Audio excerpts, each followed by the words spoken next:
akarabu kanje ka mu gitondo ati nzakudugiriza Tanganyika nyikuriri nyizane nyigeze ati si urugo tuzagira rizaba ari nk'ijuru rito.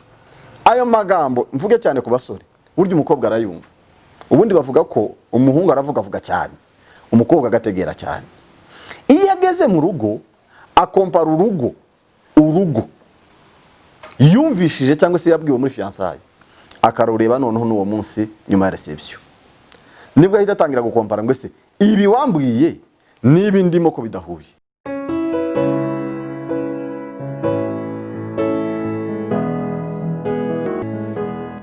Tugwaye ikaze wowe udukurikirana kuri kamera za Murunga TV. Twongeye kuguha ikaze aho uherereye hose. Turi mu kiganiro uyu munsi twabateguriye nanone ikiganiro cyiza nk'uko bisanzwe. Ni ikiganiro kigiye kwibanda ku muryango n'ubundi cyangwa se abitegura kurushinga. Iki ni ikiganiro cyanyu. Tuguhaye ikaze rero kugira ngo uryoherwe n'iki kiganiro.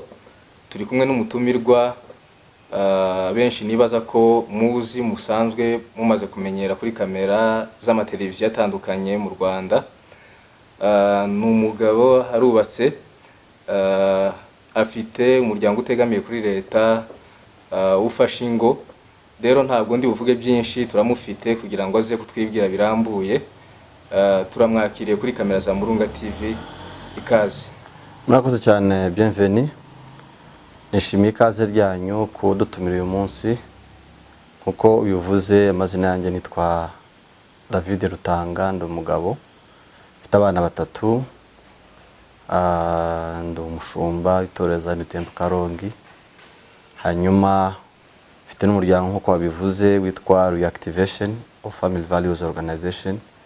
Ni umuryango ugamije kugarura gusigasira indangagaciro z'imibanire myiza mu ngo. Nishimire kuganira namwe uyu munsi. Murakoze. Urakoze cyane. Byukuri ikiganiro cy'uyu munsi ndibwira ko tuza kwibanda n'ubundi ku muryango usanzwe birimo urumushumba, kandi byukuri byagaragaye ko hari ibibazo by'ingo cyane muri iyi minsi. Ariyo mpamvu nifuza ko kuba tugufite wafasha abitegura kurushinga gukomeza ingo zabo. Usanzwe ufasha n'ingo zibanye nabi, uraza kugenda utubwira ibyo wagiye ubafasha, ariko cyane cyane ufashe abataragira mu ngo kugira ngo tubashe gukumira ibibazo bimwe na bimwe tubona. Ndagira ngo mu by'ukuri tudatinze utubwire ku muryango, ariko by'umwihariko twibanda kuri abo batarashakana. Ese imyiteguro cyangwa se imyitegurire y'abantu bifuza kurushinga byagombye kuba imeze gute? Mu magambo yawe uko ubibona, ni he hari ikibazo gituma ingo zisenyuka mu myitegurire? Ni iki urubyiruko rugomba kwibandaho? Urakoze cyane, bienvenue. Iyo nsanganyamatsiko ni nziza cyane. Hari ibintu bibiri ngira ngo mbanze mvugeho. Mu by'ukuri mu minsi maze ntanga contribution itandukanye kugira ngo imiryango ibashe kwiyubaka, ndasa n'uwacitse intege ugereranije n'ibibazo usanga mu muryango umugabo n'umugore bamaze kubana. Hari igihe winjira ibwina ukabona ibyo barimo gupfa uwo munsi bisa naho ari ibintu birengagije mbere. Shimiye rero insanganyamatsiko mwateguye yuko tugomba kuganira mbere yuko abantu binjira mu rugo. Niki gikwiriye kubanza gukorwa? Hari ibitabo byinshi nagiye nandika. Hari icyo nanditse cy'umuryango, nacise ngo urugendo rwo guhura n'umukunzi wawe. Ni ukuvuga ngo hari harimo amabanga cyangwa se inama umuntu akwiriye kubanza kumva mbere yuko yinjira mu rugo. Ninjiye rero mu kiganiro nyizina, icyambere urugo ntabwo ari ikintu umuntu asanga ku musozi giteretse ngo uhite ugisanga usange kireze, usanga ari nk'imbuto yeze ufata usorome. Urugo ni imyitwarire n'indangagaciro umuntu akurana akiri mutoya. Hanyuma uko ruzaba rwiza cyangwa rubi akenshi biterwa noneho nuko umuntu yakuze. Kuko uko umuntu yakuze nicyo cyerekana, nicyo gitanga icyizere cyuko azaba ameze mu rugo. Kuko urugo tuhahurira turi abantu babiri, umukobwa n'umuhungu. Umukobwa afite uko yarezwe n'ibyo yariye n'ibyo yakuranye, umuhungu nawe ku ruhande rwe, ibyo byose umuntu yakuranye kuva akiri muto nibyo bituma abantu bagira urugo rwiza cyangwa se bakagira urugo rubi. Ngira ngo warubajije ngo ese ni iki cy'ingenzi abantu bakwiriye kubanza kwitegurira. Ubundi ijambo kwitegura turivuga gutyo gusa, ariko ni byiza kumenya ngo ese niko abantu bakwiriye kwiteguramo. Icya mbere, urugo ngenda ugereranya n'ibintu nkunze kubona ku bakinnyi n'abasirikare. Ubundi abasirikare mbere y'uko bajya ku rugamba babanza gufata igihe kinini cyane cyo kwitoza, kandi ntibagaragara ku rugamba cyane, ahubwo bagaragara mu myitozo cyane. Igihe kinini cyabo bakimara mu kwitoza. Niyo bari mu gihe cy'amahoro bafata igihe cyo gukomeza kwitoza. Abakinnyi nabo burya bagaragara mu kibuga gake, ariko ubuzima bwabo bwa buri munsi baba mu myitozo. Biragora cyane, biranatangaje cyane kumva ko hari umukinnyi witegura intsinzi atarafashe igihe cyo kwitoza. Uko niko n'abasore bacu, inkumi bakagombye kumera. Akenshi baririmba izina ubukwe, bakarihimbamo indirimbo, bakabigira ubuzima, ariko batarigeze bitegura ngo ese niki kizatuma tugira urugo rwiza.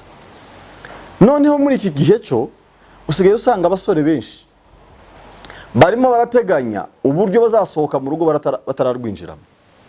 Ni ukuvuga ngo bafite amakuru ya divorce, bafite amakuru y'ukuntu iyo umugore yakunaniye cyangwa umugabo yakunaniye, uko mutandukana, ayo makuru barayagwishije, ariko ntibafite skills zibasha kubashoboza ngo ese ni gute umuntu ashobora kuba umugabo mwiza, ni gute umuntu ashobora kuba umugore mwiza, ni gute umuntu abiharanira akabitegura akiri mutoya. Iyo ni gap ikomeye cyane. Usanga noneho turimo turaririmba indirimbo, ariko z'indirimbo tutahimbye, zitahindutse ubuzima bwacu. Ubundi umuhanzi w'indirimbo akwiriye kuririmba indirimbo yamaze kuba ubuhamya bwe, yamaze guhindura behavior change, yamaze guhindura mentality ye, donc akaririmba nk'uko ari. Ariko twebwe indirimbo z'ubukwe araje aramujyanye, indirimbo nk'izo turazumva zikaturyohera, ariko tukavuga ngo ariko ntitwibaze ngo ese niki kizatuma noneho tubasha kurugeramo, tukarutindamo, tukarugumamo. Urakoze cyane. Icyo umuntu ashobora kwibaza, ese ubundi igihe cyo ni ibiki utubwiye muri detail cyangwa se ibintu bigaragara? Tubona abantu benshi bakora fiançailles igihe kirekire cyangwa se igihe gitoya. Ese ubundi kuba ingo zisenyuka ni igihe gito cyo kwitegura cyangwa nibyo baganira mu gihe cyo kwitegura? Reka nkubwire ibintu bigera kuri 4 mbona ko ari imbogamizi, cyangwa se ari icyorezo, cyangwa se ari ibintu bituma bazagira urugo rubi. Ikintu cya mbere ni ikinyoma. Buriya ikinyoma, hari ikinyoma cyihishe n'ikinyoma kigaragara. Icyo ni icya mbere. Icya kabiri uze kumfasha kugira ngo nze kubisesengura. Icya kabiri ni ukubyutsa amarangamutima y'urukundo igihe kitaragera, cyangwa se nabyita ngo kubyutsa irari igihe kitaragera. Icya gatatu ni nabyita gute, donc nukutitegura cyangwa se kutabufite impamba, amakuru azagushoboza kugira ngo igihe ibibazo bibaye rimwe na rimwe uzabashe donc gukora kuri za mpamba zigufashe gusukuma cyangwa se gusunika urugendo muzaba mutangiye. Reka mpere nko kuri iki kintu cy'ikinyoma. Buri ikinyoma cy'abasore benda gushinga urugo kiri mu buryo bubiri. Hari ikinyoma cyihishe, hakaba n'ikinyoma kigaragara. Ikinyoma cyihishe ni hahandi ugerageza kwereka mugenzi wawe uko utari. Urabona iyo abantu bagiye kurambagiza gutangira kuvugana, buri muntu wese agerageza kwigira nka marayika. Nk'umusore uvuye mu ijuru utarigeze uba mu isi n'umunsi umwe, arasa naho ahanutse uwo munsi. Ukagerageza amagambo yose ameze neza, agashati kameze neza, agakweto kameze neza, niyo utagafite ugatira utw'abandi. Icyo gihe ni kirimo gukora, uri muri umuco wo kubeshya umuntu, wo kwereka umuntu ko utari. buriya ni abasore bakeya cyangwa ni inkumi nkeya zigaragaza uko bari mu gihe cya fiançailles. Abantu benshi bahisha kamere zabo, ariko kandi ukabona si ibintu by'ako kanya. Hari naho bigenda biva no mu mico yacu, aho usanga mu Kinyarwanda bavuga ngo umusore utirariye ngo ntarongora inkumi, ariko ugasanga uwo muntu ugiye kwirariraho ni indaya yawe ako kanya, ni umugore muzabana nk'umugore nk'umufasha w'igihe cyose, kubera ko udashobora kumubwira ukuri ngo umubwire ibyo ufite n'ibyo udafite. Icyo nkita ngewe ngo ni ikinyoma cyihishe cyane udashobora kumenya. Ikindi biva muri ya mitomo, ukuntu besha umuntu umuteganya ati rwose karabu kanje ka mu gitondo ati nzakudugiriza Tanganyika nyikuriri nyizane nyigeze ati si urugo tuzagira rizaba ari nk'ijuru rito. Ayo magambo mvuge cyane ku basore, burya umukobwa arayumva. Ubundi bavuga ko umuhungu aravuga cyane, umukobwa agategera cyane. Iyo ageze mu rugo akompara urugo yumvishije cyangwa se yabwiwe muri fiançailles, akarureba noneho n'uwo munsi nyuma ya reception, nibwo ahita atangira gukompara ngo ese ibi wambwiye nibi ndimo ko bidahuye. Icyo kintu cy'ikinyoma ni intandaro mbi ituma urugo rusenyuka. Ikindi nari mvuzeho cyo kubyutsa amarangamutima, hari icyanditswe nkunda cyane, soma Bibiliya, kiba mu ndirimbo za Salomo, ngira ngo ni kabiri, ngira ngo ni kuri 7. Ni Salomo wabwiraga ngo yemwe bakobwa b'i Yerusalemu ngo ntimukangure umukunzi wanjye ngo igihe gikwiriye kitaragera. Iryo jambo ni ingenzi, ntimukangure umukunzi wanjye ngo igihe gikwiriye kitaragera. Niki bishatse kuvuga? Abasore benshi bariho uyu umunsi n'abakobwa dusigaye tujya kubashingira tukagira ngo dushingiye umusore n'inkumi, kumbe dushingiye umugore n'umugabo bafite experience y'abandi bagore n'abandi bagabo bigihe kirekire. None uwo munsi ukagira ngo uri murashingira abantu basha, kumbe n'abantu bimenyereje abandi bagore, bimenyereje abandi bagabo. None mu mibanire yabo bakajya babana bakompara nabo bagiye basiga ku ruhande. Icyo gihe rero ni ukuvuga ngo warubatse urufatiro rubi, urufatiro rwawe ntirura rumeze neza. Ni byiza rero ko abantu batangira buri muntu wese yaririnze ku ruhande rwe, undi akirinda ku ruhande rwe, bagakumbura urugo rwabo nk'ikintu gishya bagiye kubonera mu buzima bwabo. Ngira ngo nabandekeye aho wenda twakomeza tukaganira. Urakoze cyane.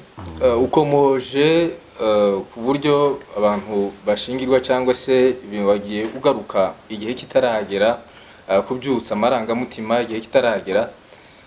Ese ubundi urugo nyarwo ruba rukwiriye kandi ruba rufite icyizere cyo kuzaramba? Kuko benshi hari ubwo bibwira ko mu by'ukuri ntacyo bitwaye kuba twaryamana n'uwo twenda kurushingana, ariko se ni kubyumva? Ese mu by'ukuri ni iyihe nama wagira urubyiruko muri iyi minsi rufite imyumvire itandukanye?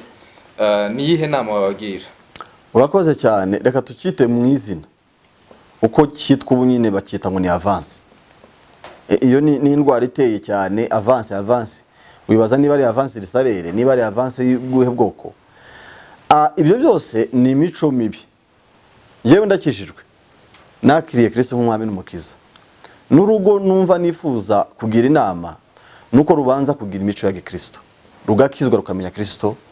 Kristo akaba ari we uba ishingiro ry'ibanze ryo kwizera kwacu. Ubundi hari ikintu cyose wakoze umwanya wacu utaragera aba ari kibi. Reka tukivuga ariko tukirebe no muri resultat zigenda zigaragara. Akenshi aba bantu baryamanye batarashingirwa, batara umugore n'umugabo, ukunze gusanga ingo zabo zidafite ikize, batizerana. Kuko niba uri umukobwa ukaba warabashije mbyite ngo gusambana kuko muba mutarashingirwa, mugasambana n'umusore, buriya hari ikintu umusizemo, nubwo wibwira ko usa naho umugiriye neza, ariko ajya avuga ngo niba warampayeho tutararushinga, bivuze ko hari n'abandi bantu ushobora kuba waragiriye icyo kintu wita ko ari neza. Ni ukuvuga ngo umusizemo akantu. Ikindi cya kabiri, ni bakeya baryamana mu gihe cy'ubusore ngo bakomezanye. Ukunze gusanga cyane iyo umusore amaze kubana n'umukobwa bagasambana biviramo kumureka. Aturiya mukobwa rwose nasanze atari seriyeze. Ariko iyo ari nk'umukobwa wananiye umuhungu akamubwira ati no, nzarinda kugeza igihe tubaye umugore n'umugabo, nawe uravuga ati rwose nubwo binaniye ariko uyu muntu ni muzima. Bivuze ngo ni byiza ko wereka mugenzi wawe indangagaciro izatuma akomeza kugukunda. Si byiza kwereka mugenzi wawe ko usa naho uri umuntu uri aho uteze ku muhanda. Oya, umwana w'umukobwa agomba kwihesha agaciro, akamenya ngo hari igihe gikwiriye cyo kubana n'umugabo, tukabana mu buryo bwemewe, tukabana itorero niba musenga ryaramaze kubahesha umugisha, mwaravuye mwirangamimerere muri leta, imiryango yarabahesheje uwo mugisha. Byonyine fata nk'urugero, reka tujye muri pratique isanzwe. Uri umugabo yenda mu rugo cyangwa uri umwana mu rugo, mama wawe aratetse ariko ukajya kujabura inkono, niyo haba ari mwanyu, uzi ko wumva usa n'umuntu wibye. Kubera iki? Urimo urakora ibintu bitari mu mwanya wabyo. Kutarindira iyo protocole n'igihe gikwiriye ko kigera, haba hari ikintu utangiye kwimenyereza. Haba hari ikintu utangiye kwimenyereza kibi. Kandi urakoze cyane, ndibwira ko urubyiruko rurimo rutwumva hari inama bakuyemo. Tukiri aho ngaho, watubwiye ko ufite umuryango utegamiye kuri leta ufasha abantu babanye nabi kubana. Ese ni izihe mu by'ukuri winjiyemo indani mu barushinze, ni izihe mpamvu zikunze kubaho mu gutandukana kw'abantu wabwira urubyiruko kugira ngo rubashe kubyirinda, rubashe kubikosora hakiri kare? Murakoze cyane. Mu buryo bwa statistique hari ibintu byinshi bagaragaza, ariko reka ngaruke kuri bitatu. Hari icya mbere, hari ubusinzi, hari ubusambanyi, hakaba n'ubusambo, gupfa imitungo cyangwa se kutabwizanya ukuri. Ibyo ni ibintu bitatu bigerageza kugaragara cyane. Ariko nanone iyo urebye ufatiye kuri icyo cy'ubusambanyi, buriya ntabwo ubusambanyi bugaragara cyangwa se gucana inyuma kugaragara ku mugore n'umugabo bamaze kubana babyiga ku kanya. Yego nabyo bashobora kubyiga, ariko n'ubundi ni ya mico umwana aba yarakuranye akiri mutoya. Ubundi biragoye cyane, nkeretse imbabazi z'Imana, nko ku musore wakuze ari umusambanyi akabigira umwuga kugira ngo naje mu rugo yumve ko anyuzwe n'umugore umwe. Biragoye cyane, uretse imbabazi z'Imana, Imana nta kinanira. Ariko wa muco uba waratumye, kuko ubundi biragoye cyane kwibuza ikintu wamaze kugira akamenyero kurusha kwirinda icyo utarakora. Icyiza ni ukwirinda icyo utarakora. Ibigoye cyane ni ukwibuza icyo wamaze kugira kamere yawe.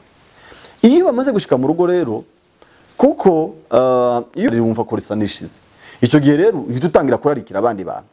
Ariko iyo wakuze bimwe twahereyeho, ufite izo ndangagaciro zo kwirinda, z'ikinyabupfura, zo kwitiyandarika, bituma n'ubundi bigushoboza kuba umugabo mwiza cyangwa se umugore mwiza. So ubusambanyi, kudasangira imitungo ndetse n'ubusinzi biza cyane ku mwanya wa mbere mu bintu biba nk'intandaro yo gusenyekwa kw'ingo.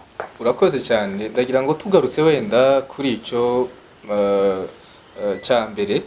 Ese ubundi hari ikintu abantu bibaza kandi kigenda kigaragara, ubundi umusore agomba gutereta abakobwa bangahe? Usanga muri kino gihe umusore afite abakobwa nka 5 cyangwa 10, ariko ubundi hari ababi bigize ibisanzwe ko ari ibintu bisanzwe, ari ukubagarira yose. Ubundi ni ihe nama wagira muri aba basore? Murakoze bienvenue, ndaguha ubuhamya, ndatanga inama ariko ndaguha n'ubuhamya. Ubundi uyu muco wo gutendeka no gufata abakobwa nka 7 cyangwa abahungu nka 7 ukababangikanya ni umuco mubi. Ni umuco mubi kandi n'urufatiro rubi mutangiye kubaka. Kuko ubundi binagaragaza ko uburi indyarya. Kuvuga ngo wavuganye n'umusore umwe saa 6, ufite undi muvugana saa 8, ufite undi muvugana bugiye guca, ufite undi muvugana mu kagoroba. Uko konyine ko kujera abo bantu ni umuco mubi cyane, urimo uburyarya bukomeye. njyewe ubuhamya bwanjye nubwo budashobora kuba ubuhamya rusange bw'abantu bose, ariko hari uwo bushobora gufasha. Nari narashizeho ihame rivuga ngo sinzabangikanya abakobwa babiri icyarimwe, nzatereta uwa mbere dukomezanye, nibyanga mureke mfata uwa kabiri. Kandi koko umudamu turi kumwe ntabwo ari we twabanye bwa mbere, ntateretse uwa mbere biranga, ntereta uwa kabiri biranga, ntereta uwa gatatu biranga, ntereta uwa kane, ngira ngo twabanye tugeze nko kuwa karindwi. Ariko principe nari mfite niyi, nta muntu natendekaga, naramubwira ngo wowe tujyane, nibidakunda nzakureke. Kuko hariho ibintu bitatu bundi mu masezerano yo kubana k'umugabo n'umugore. Hariho icyo bita contrat verbal, sinzi ko nakivuga mu Kinyarwanda, ni amasezerano n'amasezerano mvugo.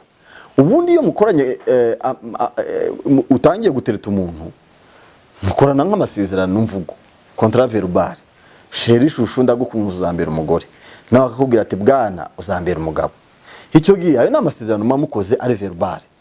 Iyo bitaragera igihe ngo muhamagara abantu muje mu murenge, muje mu itorero, mushobora ya contrat n'ubundi kuyisenyesha contrat verbal.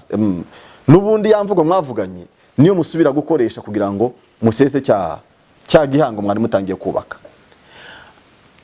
Icyo gihe rero ntacyo bitwaye, ni experience n'ubuhamya. Kuba waravuganye n'abantu 5, 6, 7 ariko ntimuhuze ntacyo bitwaye. Ikibazo ni ukuvuga ngo reka mvugishe Bosco ariko nshireho na Calixte, nshireho n'uyu nguyu, nshireho n'uyu, ndebe kizacamo. Deje ubwo buryo ubuteganya ubutangiye urufatiro rubi. Inama natanga ni ngiyi, vugana n'umuntu umwe kandi muvugana ibivuye ku mutima, nibidacamwe murekane, nta cyaha gihari, musezeraneho na neza. Twarimo tuvugana kuri projet yo kuzubakana, none nabonye hari bitagiye, nibitagushobokera mubwire ngo rwose ndumva umutima wanje utagifite kugukunda, utangizanye n'undi muntu.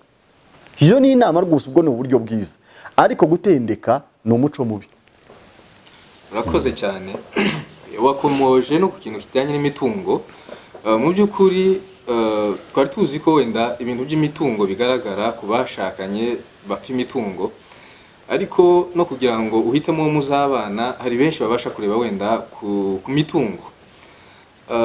Mu by'ukuri aho ngaho naho hari abantu benshi wenda bibwira akavuga ngo niba ndi umukene ntabwo nshobora gushaka uriya muntu nawe w'umukene. Ugasanga mu by'ukuri n'ibintu by'imitungo ni ibintu bikunze kurebwaho n'abasore nabo benda kurushinga. Ese icyo kintu cyo wakivuga wiki? Icyo ni ikibazo. Icyambere ndavugaho ibintu bibiri. Icyambere nuko ibyo dufite none sibyo tuzagumana. Ubutunzi bwo burya burahindagurika. Uyu munsi uri umutunzi, ejo ubutunzi bugahungabana, ejo ukabona byinshi, ejo ukabona bikeya. Ubwo n'ubuzima abantu bose bagenda banyuramo. Ariko si cyo cyambere umuntu akwiriye kurebaho, ariko nacyo ni ingenzi. Nacyo ni ingenzi. Hari ibintu bibiri Imana yakoze ijya kurema umuryango bimbera nk'isomo rikomeye cyane. Imana yakoze ibintu bibiri. Icyambere yaremye ishusho y'urugo mbere yuko abazarubamo babaho. Donc yabanjije kurema ishusho y'urugo, uko abantu bazaba bameze, turemo umuntu agira ishusho yacu. Icya kabiri yaremye ibizabatunga mbere yuko abazabibamo babaho. Urumva ibyo bintu bibiri? Nuvuga ngo mbere yabanjije kurema ishusho yuko umugabo n'umugore bazaba bameze mbere yuko babaho, yongera kubaremera ibizabatunga mbere yuko babigeramo. Ibi rero bikwiye kudusigira isomo rikomeye mu buzima. Umusore n'inkumi mbere yuko barambagizanya bagomba kubanza kurema ishusho yuko ingo zabo zizaba zimeze. Kurema ishusho ni iki? Ni ukuvuga ngo ngiye ndifuza wenda urugo rufite amahoro, ndifuza urugo nzageramo nkumva ndaruhutse. Icyo gihe rero iyo ufite iyo shusho ni nabwo ujya kurambagiza uzagufasha kuba mu rugo rumeze gutyo. Buriya ni nk'umukinnyi, iyo wamaze kurema ukuntu wumva ushaka gutsinda nibwo ugenda urekirita abakinnyi, ukavuga ngo reka ndekirita umukinnyi uzakina kuri 3, uzakina kuri 4, uzakina kuri kangahe. Kuba ufite ishusho image yuko urugo rwawe ruzaba rumeze, icyo ni ikintu cya mbere. Ariko nanone kandi hari ikintu cy'ingenzi mutagomba kwirengagiza: kurema ibizadutunga mbere yuko mugera mu rugo. Ntabwo umunsi umuntu yageze mu rugo ari bwo umuntu avuga ngo none se ko tubanye ngo tuzabeho dute. Ibyo abantu bagomba kubiganiraho mbere. Kubiganiraho mbere ntabwo ari kuvuga ngo kera nabibonye, ariko guteganya uko muzabaho, icyo ni ikindi kintu nacyo cy'ingenzi tutagomba kwirengagiza, kuko ni twebwe mu minsi yashize. Ariko si n'urwo rugero gusa ngiye gutanga. Hari igihe abantu benshi bashaka cyane, mvuge nko ku basore, agashaka umukobwa ataramubwiye n'ibyo bazaba bafite bazaheraho. Umukobwa yashitse bikamutungura, biheraho kugira ngo ya reception itangire kuvamo deception. Ariko ni byiza gutegura mugenzi wawe, ukamubwira ngo burya ngira agasambu kabamwe ibitoki bibiri, dushobora kuzagaheraho dukomerezaho. Ukamubwira ati burya mfite agahene noroye, ako kantu dushobora kuzagaheraho. Gutangira kurema imitungo uko muzabaho si ikintu tugomba gusigaza inyuma. Ntabwo ari ikintu tugomba gusigaza inyuma, kuko nawe ibyibaza, ese ko tuba tugiye gushinga urugo, utekereza ko ari inde muntu uzabagoboka, ninde uzabaha isambu? Niyo handi abantu bajya no muri reception bakajya bavuga ngo Mana Nyagasani reka turebe impano bagiye kudufungira. No. Ubukwe n'urugo ntabwo bwubakwa n'impano. Urakoze cyane. Hari ikindi kibazo abantu benshi bibaza mu by'ukuri mu guhura n'uwo muzabana. Hari abibwira ko azahura n'umuhanuzi akamubwira uwo muzabana azabateye gutya na gutya, cyangwa se uzamurota, ubundi ni gute umenya uwo muzabana? Ariko reka mbanze ngisubize mu buryo buri filozofike. Uwo ari we wese mushobora kubana, uwo ari we wese mushobora kubana, ariko ahubwo tureka tubaza ngo se ni gute mwabana n'umuntu uzakubera mwiza. Yenda duse n'abakibaza muri ubwo buryo. Icyo ni ikibazo kigoye, ariko ndagisubiza muri ubu buryo. Icyambere burya nkomereje kuri Bibiliya iravuga ngo umugore mwiza, impano z'inka n'ibindi tuzihabwa n'ababyeyi, ngo ariko umugore mwiza, urugo rwiza uruhabwa n'Imana. Ariko ifo kureba ese Imana imutanga gute. Duhereye kuri Adamu, hari ikintu Bibiliya igaragaza gikomeye, iravuga ngo mu mugore umukwiriye, apana ukwiriye Imana, ukwiriye Adamu. Bivuze ngo akenshi, reka mbivuge ku musore, akenshi tubona abagore beza bitewe nuko turi abagabo beza, kuko Imana niba ikoresha ihame ryo kubiba no gusarura, icyo wabibye akaba ari cyo usarura. Bivuze ngo niba ushaka umugore mwiza, icyambere banza nawe ube witeguye ko uri umugabo mwiza. Aha ni naho kenshi usanga abantu bakunze gusa naho bakora systeme y'abajura. Systeme y'abajura ni iyi: ni ukuba utarahinze, ni ukuba utarakoze ibyawe, ariko ukajya wifuza kwiba iby'abandi. Ukabona abantu barimo barubaka amabanke, abantu barimo barubaka amazu, ukabatisha umunsi umwe nzayimena. Ni kimwe n'umusore uvuga ati njyewe ndi umusinzi, njyewe ndi umunyangeso mbi, ariko ninjya gushaka nzihangana ashaka umugore mwiza. Uzamukura he ko nawe uri mubi?